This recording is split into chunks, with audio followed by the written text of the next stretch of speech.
미셸 오바마를 여러분 아시나요? 알죠. 미셸 오바마가 이제 음. 최근에 기자 인터뷰를 잠깐 했어요. 인터뷰를 잠깐 했는데 미셸 오바마가 이제 그 인터뷰를 했습니다. 인터뷰를 해가지고 그간의 자신의 어떤 정치적 공백과 부부관계에 대한 루머에 대해서 이제 입을 열었습니다. 그래서 이제 팟캐스트에 출연해서 그냥 이제 스스로의 삶에 대해서 일정표를 다시 쓰고 있다라고 이야기를 했습니다. 사실 미셸 오바마가 이제 어쨌든 그 하버드 대학을 나왔고 같이 오바마만큼이나 되게 어쨌든 뛰어난 인물이고 사실은 정치적으로도 상당히 감각이 있는 인물이라서 왜 이제 그 영부인에서 떠나고 난 뒤에 이제 활동을 하지 않는가라는, 그리고 이제 은둔형 생활을 하고 나서 이혼설도 막 하고 이래서 루머가 많이 났습니다. 그래서 그리고 어떻게 지내는지 상당히 많은 분들이 궁금했었는데 여성들이 자기 결정권이나 그리고 이제 공적 인물에 대한 어떤 그런 것 때문에 고백이 이번에 상당히 주목을 받았습니다. 그래서 이게 이제 지난 미국 시간으로 이제 화요일 날 공개가 됐고요. 워크인 프로그레스 팟캐스트라는 프로그램에 출연을 했습니다. 그래서 우리나라에는 이게 잘 보도가 안 됐는데 사실 제가 이제 가지고 왔는데, 오바마는 더 이상 자녀나 외부의 기대를 이유로 자신의 결정을 미루지 않고 있다라고 미셸 오바마는 얘기를 했고요.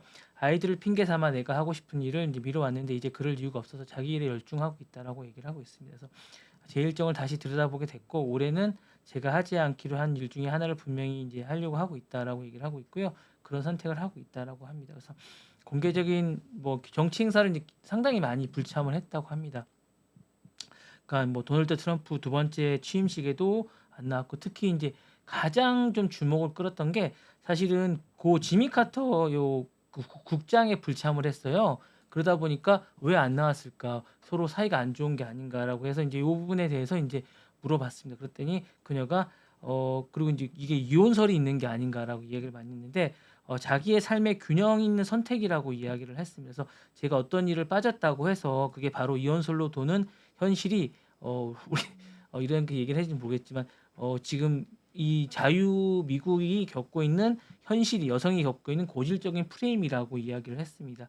우리가 누군가에게 실망시키는 걸 사실 두려워한다라고 이야기를 하면서, 하지만 저는 이제 스스로 우선시하는 자기 자신을 우선시하는 법을 배우고 있다라고 이야기를 하고 있습니다. 이혼설을 대해서 부인을 했습니다. 아니라고 얘기를 했고요.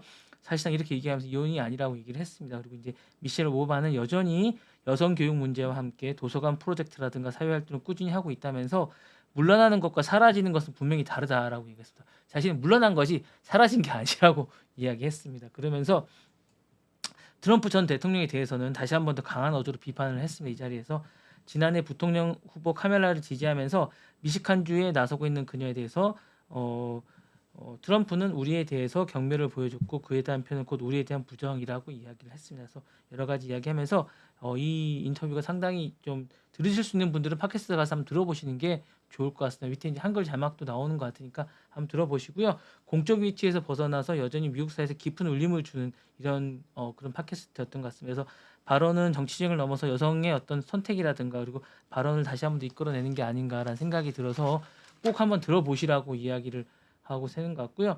저는 이 부분이 뭐냐면 그 자기가 물러나는 것과 사라지는 것이 분명히 다르다고 이야기하는 부분이 상당히 좀 울림이 있는 그런 이야기인 것 같고, 그리고 자기 돌봄에 대한 메시지가 여성과 공공의 리더십의 교착점에서 강력한 메시지가 아닌가라는 생각이 듭니다.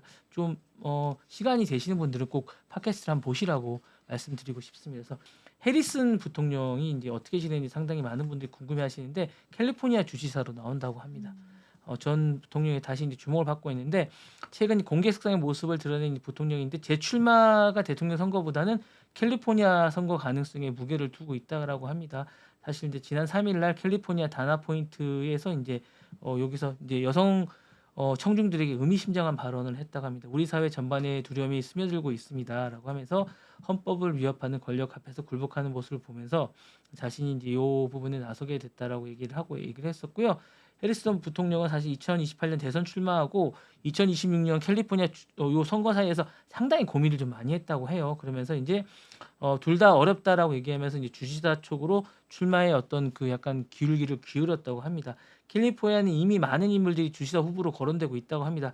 해리스 출마의 경우 사실상 게임 체인저로 이제 참여할 가능성이 높다고 하는데 이 전 부통령 정치 외에도 활동을 많이 준비 중입니다. 그래서 책 출간이라든가 아니면 정책 연구소라든가 최근에 할리우드 행사에도 나오고 식당에도 모습을 드러내서 뭐 파파라치들이 나타나고 그랬었는데 어쨌든 이런 부분에 대해서는 얘기를 했었고 산불 현장에도 나타나서 이제 모습을 드러냈다고 합니다. 그녀가 이제 뭐 향후에 어떤 모습으로 이제 어떻게 나타날지 잘 모르겠지만 이번에 어쨌든 뭐 주지사 선거에 나오면 상당히 좀 파장을 불러일으키지 않을까라는 생각이 들고요. 어쨌든 이 해리스 전 부통령이 나타나면 민주당 내 어떤 리더십의 재편이 되는 게 아닌가라는 생각이 들고 여성 리더십에 대한 어떤 정치적이 그동안 많이 없었는데 회복력이 될 것 같은 그런 생각이 돼서 오늘 미셸 오바마 이야기와 함께 이 이야기를 다시 한번 더 전해드렸습니다. 네. 본 게임으로 들어가겠습니다. 네. 그거 말고도 뭐 에그 인플레이션 이런 얘기가 좀 이제 미국의 달걀값이 생각보다 많이 올랐어요. 그거는 이제 너무 부각을 많이 됐어요. 네, 60% 정도 올랐는데 많이 더 웃긴 건 그거에 대해서 이제 트럼프식 계산은 좀 다릅니다. 본인은 좀 이 부분에 대해서 많이 오르지 않았고 오히려 떨어졌다고 계산하고 있기 때문에 이게 좀 달라서 이 부분을 좀 얘기를 해드리고 싶은데 그건 다음에 제가 말씀드리겠습니다.